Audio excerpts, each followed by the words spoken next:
Boa noite a todos. Boa noite.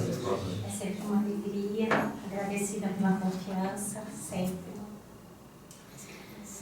Nós estamos vivendo momentos tão difíceis, não é mesmo?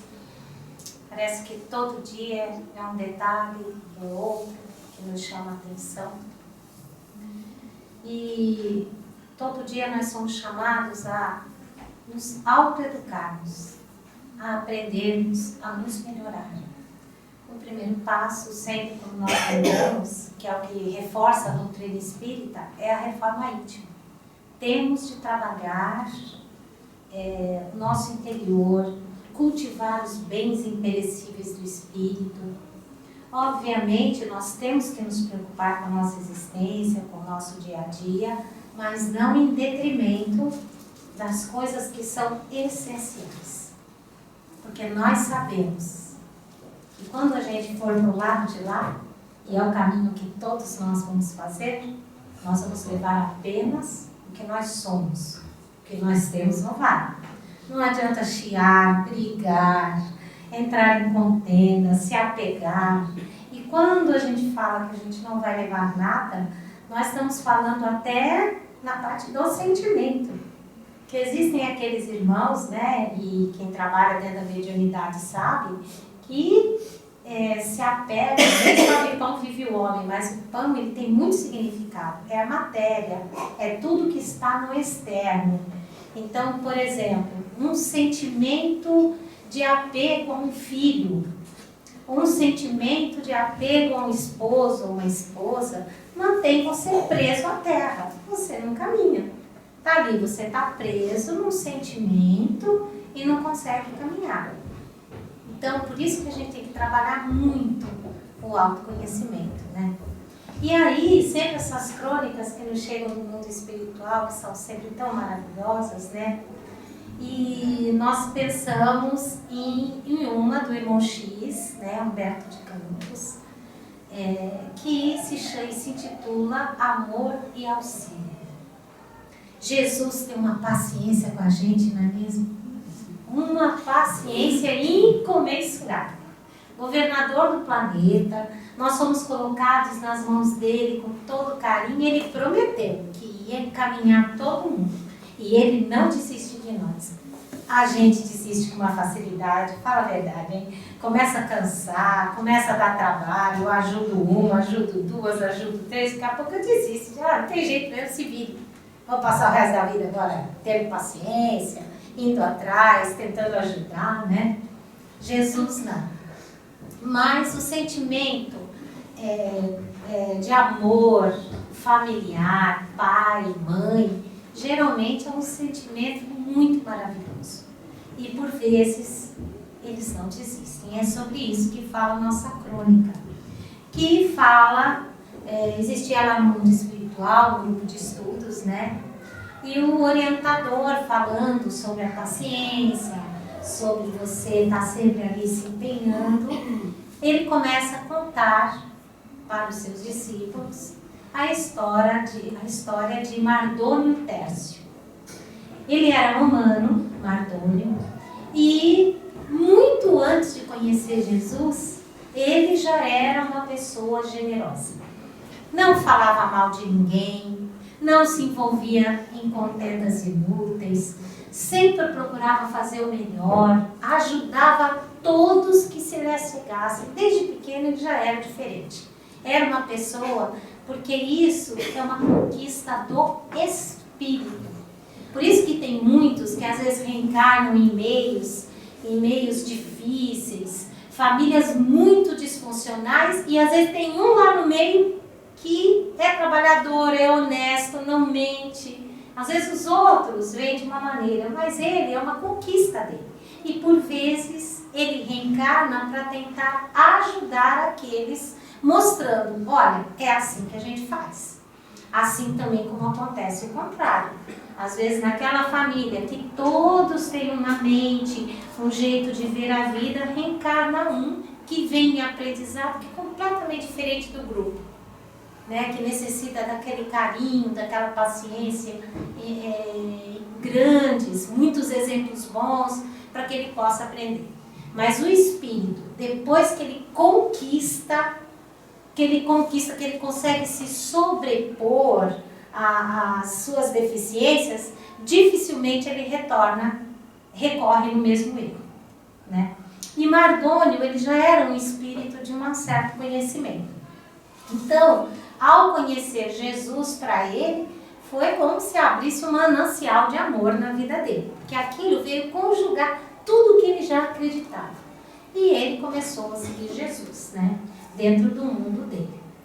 Mardônio era da estirpe romana, ou seja, ele era da alta sociedade romana. Isso lhe conferia títulos, dinheiro, posição e também podendo fazer razoavelmente o que ele quisesse, né? Mas como ele era uma pessoa boa, ele nunca abusou dessa situação. Foi arrumado um casamento, ele casou-se, tiveram um filho, mas acontecia muito esses casamentos arranjados, como existe até hoje também, né? Dentro ali para ficar ali o dinheiro, mantido ali dentro da sociedade, da mesma estirpe. Ele abraçou o casamento e foi levando, só que a sua esposa não. Ela não era feliz, então quando o filho que eles tiveram, Marcos Lítio, cresceu um pouquinho, ela simplesmente foi embora. Independente também da alta sociedade romana, tinha dinheiro, ela foi morar em Cartago e largou seu marido ali com o filho. Coisa que ele nunca conjecturou, porque ele também pensava que todo mundo tinha direito a ser feliz.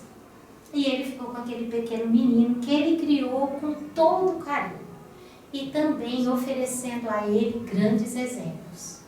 Só que Marcos, desde pequeno, ele já demonstrava que ele não tinha nada a ver com aquele pai. Era indisciplinado, gostava de se divertir, gostava de aproveitar tudo que a vida lhe desse. E seu pai, obviamente, como acontece conosco também, né? Se você tem um grande poder aquisitivo, fica difícil você dizer não para alguém, não é? Você consegue, o outro pede, vai indo, você acaba concedendo aqui. As facilidades estão à volta ali. E isso também não ia ajudar na personalidade do filho. Mas, como todo pai, ele era apaixonado por aquele filho e procurava sempre dar-lhe tudo que ele queria, dar-lhe muito amor, até pensando na falta da mãe. Bom, Marcos cresceu e quando atingiu a maioridade, Mardônio, que tinha uma fortuna, dividiu a fortuna ao meio. Ele ficou com a metade, que era um direito, e a outra metade ele entregou para o filho, para que o filho pudesse iniciar a vida. Tem decisões que a gente toma que às vezes não são muito certas, né? Principalmente se conhecendo a pessoa com quem você convive. Você está dando a ele armas para ele continuar fazer. Mas no momento era a lei também, e ele achava que era certo, ele fez isso. E aí, ele com seu dinheiro, ele foi ajudar todos que aparecessem. Ele usou tudo que ele tinha só para amparar quem não tinha, fazer o seu melhor. Com isso, ele foi criando amizades nos dois planos da vida. Aqui, as pessoas o amavam muitos encarnados. E no mundo, na erraticidade, no mundo espiritual, nossa, ele foi muito querido. Porque o mundo espiritual é assim, viu, gente? Quando a gente vai fazendo o nosso melhor, eles vão depositando em nós confiança. Eles vão confiando na gente. Por exemplo, eu marco um evangelho no lar. Se eu for frequente, eles começam firmemente naquele dia, naquela hora escolhida, frequentar a casa da gente. Eles frequentam o nosso lar, porque eles encontram ali um ponto de apoio, uma confiança. E aí, no dia a dia, nós vamos convivendo com os amigos espirituais. É como um saneamento do nosso ambiente familiar. E Mardônio foi angariando confiança, o tempo foi passando e observando o filho que ia perdendo o controle da vida. Por mais que ele tentasse orientar, Marcos não tinha acordo. Então, Mardônio, com a idade, retorna ao mundo espiritual e o Marcos fica. E de lá ele observava seu filho. Enquanto Mardônio subia a ladeira, o Marco descia a ladeira. Cada vez mais afeito às sensações, à vida, a tudo que ele pudesse conseguir para lhe dar prazer. Quando ele estava já com uns 30 e poucos anos, muito jovem ainda, ele retorna ao mundo espiritual, doente e falido. Ele não tinha mais nada e acabou morrendo por conta das doenças que angariou nos seus desvarios. Bom, nós sabemos também que quando a gente retorna ao mundo espiritual, aqui a gente consegue manter uma, uma fachada, não é? Um jeito, mas lá não. Eles nos conhecem muito bem. Então, quando a gente vai para lá, eles sabem com quem que eles estão lidando. Então, aqui eu posso mentir, enganar, lá eu não consigo.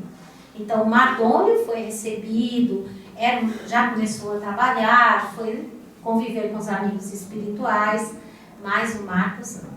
Por atração, que é o que acontece, por sintonia, ele foi puxado, é como um imã. Você é puxado para a situação que você vive. Por isso Jesus alertava, a boca fala do que o coração está cheio. Diga-me com quem andas que eu te direi quem és, porque nós estamos falando em energia. Como nós somos energia, você é atraído para aquilo que você é. Então aqui eu engano muito bem, levo 2 vidas, eu posso falar uma coisa e fazer outra, mas lá não. Lá eu vou ser tratado exatamente naquilo que eu criei para mim. E aí o Marcos acabou sendo levado para as cavernas. Foi viver dentro das cavernas, nas trevas. No livro Nosso Lar, quem leu, não sei se lembra, que quando o André Luiz foi visitar o paizinho dele, ele estava dentro de um lugar desse. E o pai mexia muito com dinheiro, era uma pessoa dissoluta em muitos níveis.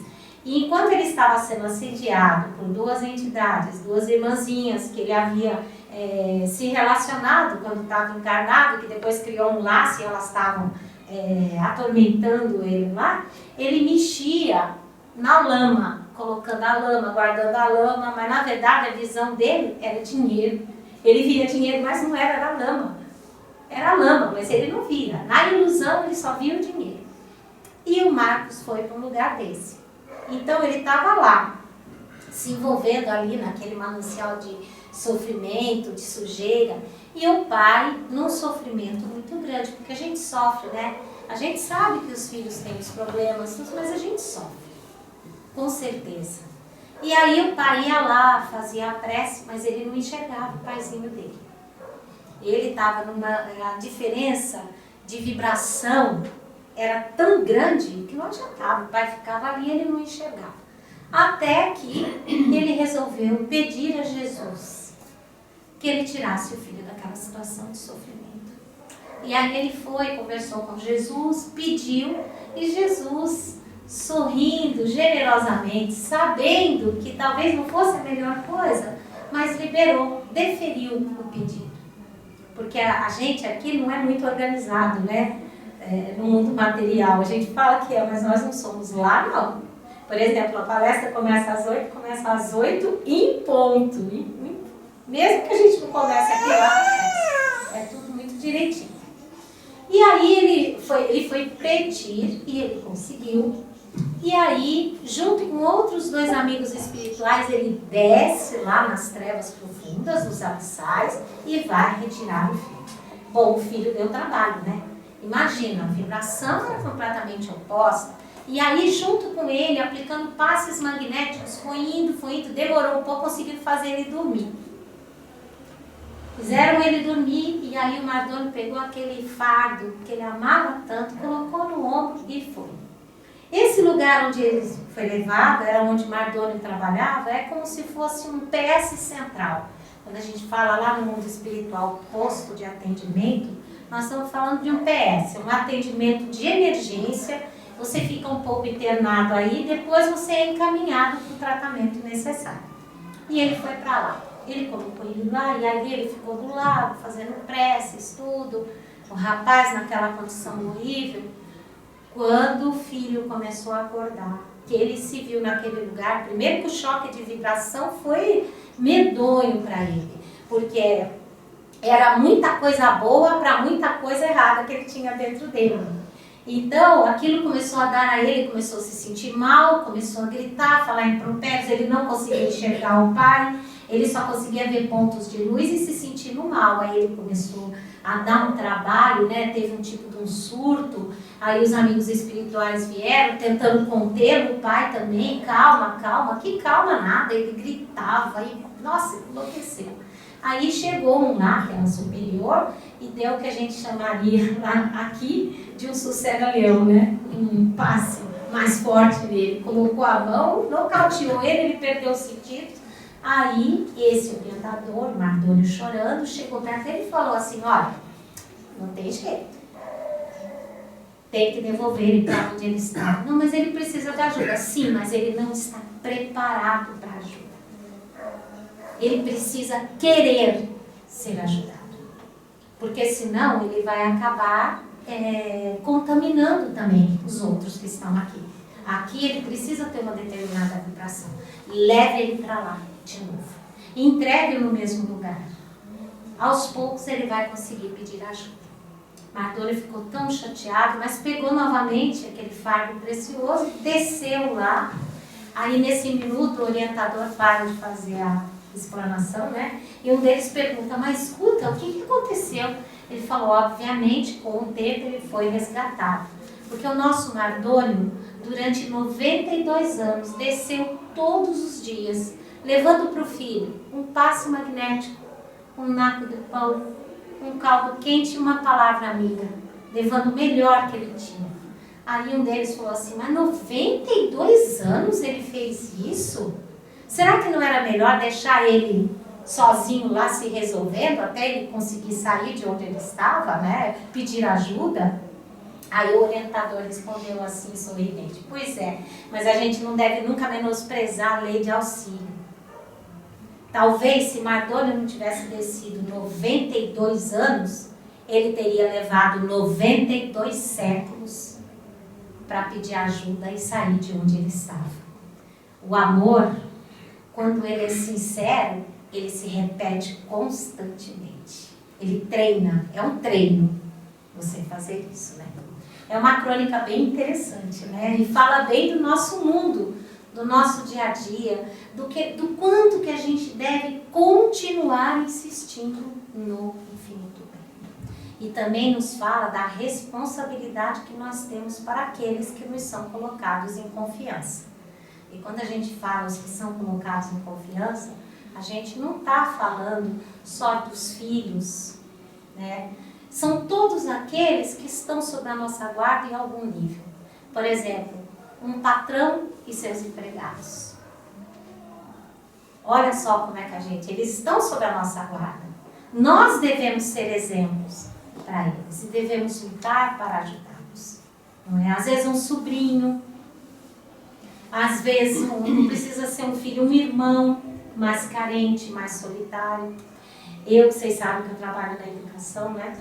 Então, nós sempre comentamos, nunca teve tanto caso de autismo nas escolas como nós estamos vendo hoje, gente. Vocês não têm ideia de quantos autistas.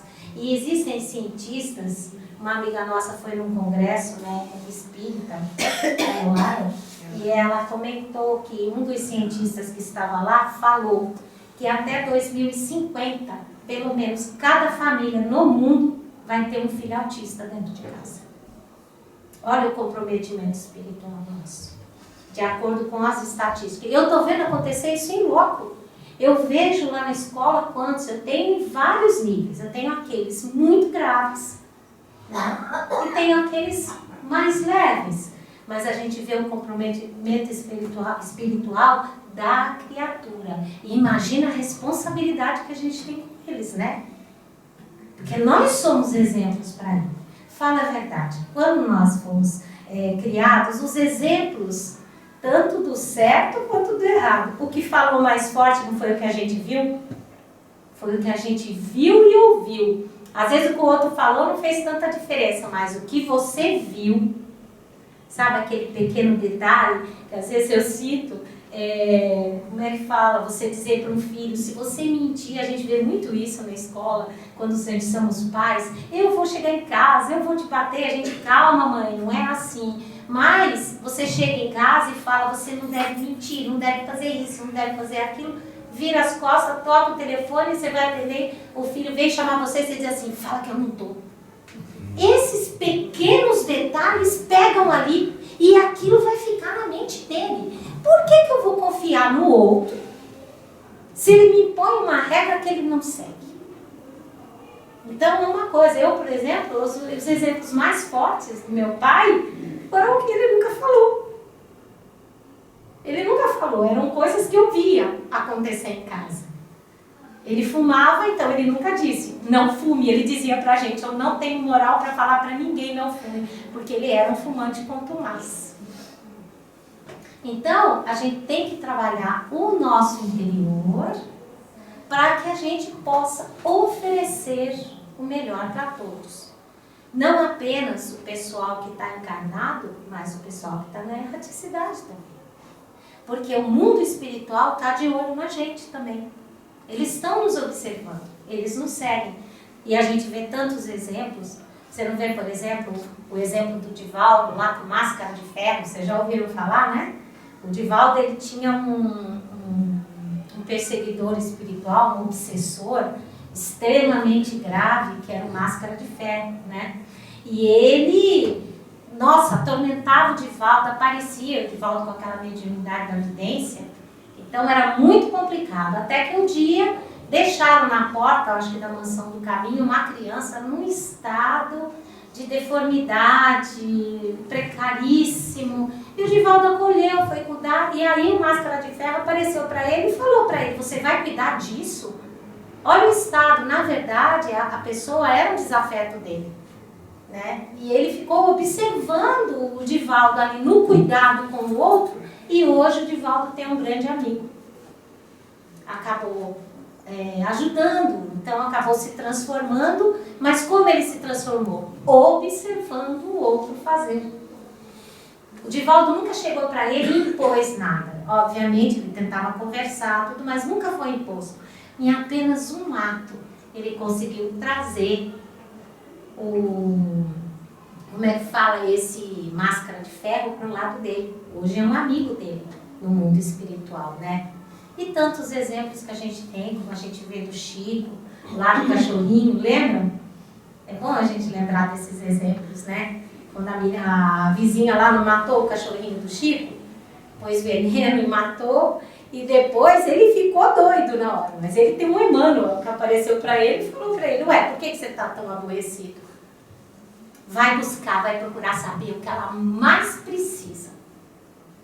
Aí ele foi saber, ela era uma pessoa solitária, ela tinha quebrado a máquina de costura, que era o único jeito dela se manter. Aí o Emmanuel falou assim, você vai dividir, vai comprar essa máquina, vai dar para ela e vai dividir em prestações no máximo, 24 prestações, que vai ser o tempo que você vai levar para perdoar.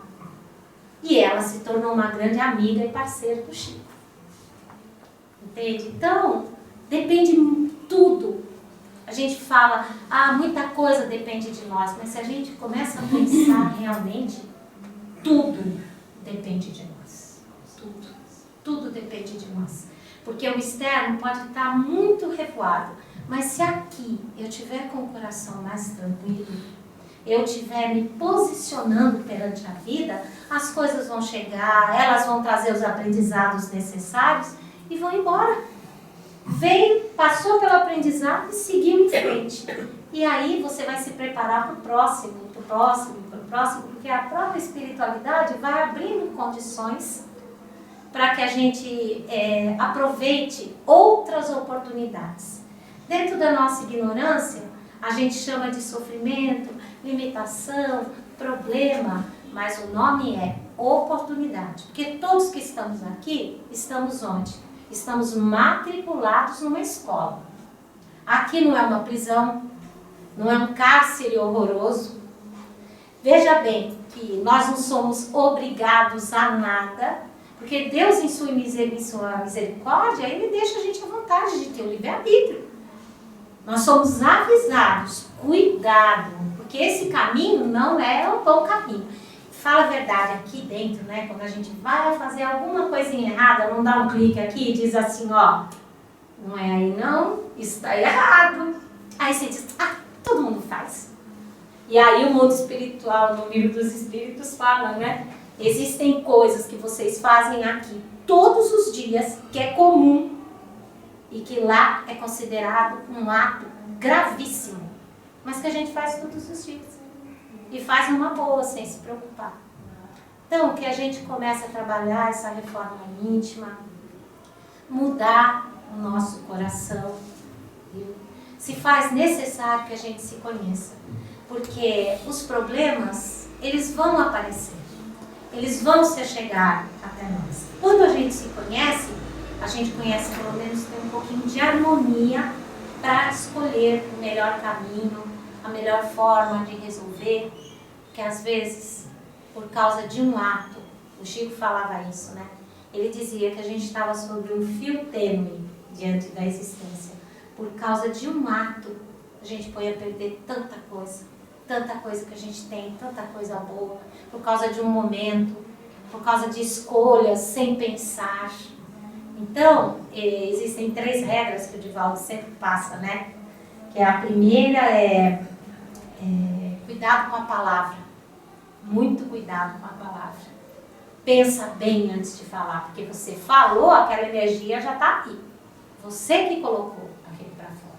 Muito cuidado com a palavra, porque a palavra ela constrói e ela destrói também, né? O segundo, que é nunca tome decisões num estado de alteração. E isso significa muita raiva, muito triste ou muito feliz. Fala a verdade, quando a gente está muito feliz, a gente também fez bobeira. Muitas vezes a gente está muito agitado, muito feliz, deu tudo certo, você vai lá e toma uma decisão que depois você diz, meu Deus, por que eu não pensei um pouco antes? Então, no estado de alteração, primeiro você busca um pouquinho de equilíbrio. E a terceira, que eu acho assim fantástica, que é a mais difícil, nunca leve para o lado pessoal. Porque infelizmente a gente leva muita coisa para o lado pessoal. Foi minha direção, foi para mim. E na verdade, não é para você, é o momento que está acontecendo ali. É muito difícil isso, né? Não levar para o lado pessoal, principalmente na profissão, não é verdade? A gente dentro da profissão, às vezes o outro fala um pouquinho mais alterado com a gente, é pra gente. E se a gente falar comigo e a gente já sai todo magoado, já quer ir embora ou resolver de outra forma. Então há que se ter muito cuidado e imaginar que o outro também é um mundo que nem eu sou. Que o outro precisa do respeito como eu gosto de ser respeitado. Que o outro precisa ser compreendido também. Mas isso tudo a gente consegue trabalhando o autoconhecimento. Conforme eu vou trabalhando essa reforma íntima, eu começo a olhar no outro e me vejo no outro. Quando o outro está falando comigo, até no momento de agressividade, eu digo, nossa, quanta tristeza às vezes. Às vezes vem de casa, já vem alterado, já vem cheio de problemas. Então eu começo a me colocar no lugar do outro. E olha, começa a ficar um pouquinho mais fácil. Lembrando que a gente não esqueça do nosso Evangelho no lar. Convidar Jesus para fazer parte da vida da gente através da prece, do equilíbrio, das boas palavras, do cultivo do pensamento. Para que a gente possa fazer parte dessa grande mudança que está acontecendo no nosso planeta.